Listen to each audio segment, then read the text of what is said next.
ദേവകി തൻ്റെ 8ാമത്തെ കുഞ്ഞിനെ പ്രസവിച്ചിരിക്കുന്നു. ദിവ്യമായ ഒരു തിളക്കമുള്ള ഒരു ശിശു. ജയിൽവാതിലുകൾ ശബ്ദത്തോടെ തുറന്നിരിക്കുകയാണ്. വിറയ്ക്കുന്ന കൈകളിൽ ദിവ്യ ശിശുവിനെ പിടിച്ചിരുന്ന വസുദേവന് കാര്യം മനസ്സിലായി. ഇത് സാധാരണ കുഞ്ഞല്ല. മൃദുവായ തുണിയിൽ പൊതിഞ്ഞ നവജാത ശിശുവിനെ വഹിച്ചുകൊണ്ട് വസുദേവൻ കൊടുങ്കാറ്റിലേക്ക് കാലെടുത്തു വെച്ചു.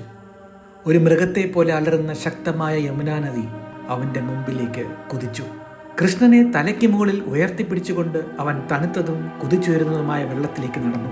പ്രപഞ്ചനാഥനെ തിരിച്ചറിഞ്ഞ നദി സൗമ്യമായി ദൃഢനിശ്ചയമുള്ള പിതാവിന് വഴിയൊരുക്കി. 5 തലയുള്ള സർപ്പം ശേഷനാഗൻ ആഴങ്ങളിൽ നിന്നും ഉയർന്നു വന്നു. കൃഷ്ണന്റെ മേൽ കുട പോലെ തന്നെ മൂടുപടങ്ങൾ വിരിച്ചു.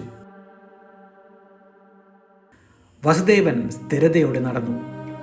യമുന കടന്ന് ഗോകുലത്തെത്തി. അവിടെ നന്ദന്റെ ഭാര്യയായ യശോദ ഒരു പെൺകുഞ്ഞിനെ പ്രസവിച്ചിരിക്കുന്നു. വിധി നിർദ്ദേശിച്ചതുപോലെ വസുദേവൻ കൃഷ്ണനെ ഉറങ്ങിക്കിടക്കുന്ന അമ്മയുടെ അരികിൽ കിടത്തി.